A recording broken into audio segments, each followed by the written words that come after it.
Hey, iPhone users! Welcome back to our channel. Today, we'll explore how to control your video playback speed. You can arbitrarily adjust the video playback speed. You need your video faster, slower, sometimes faster, sometimes slower. This iPhone function can help you in the best way.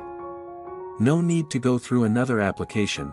Learn how to easily speed up your videos with built-in tools. Speed up slow-mo videos on iPhone. Photos app. Get started with simple steps. Step 1. Open the Photos app. Step 2. Tap Album and select Slow Motion.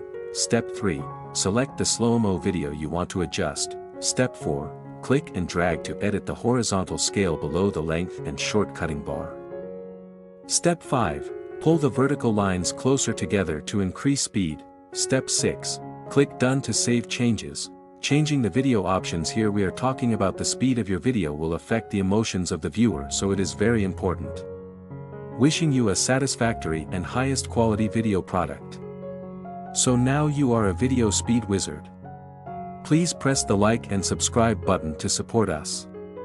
Thank you for watching and see you in the next videos on AnHome Tech.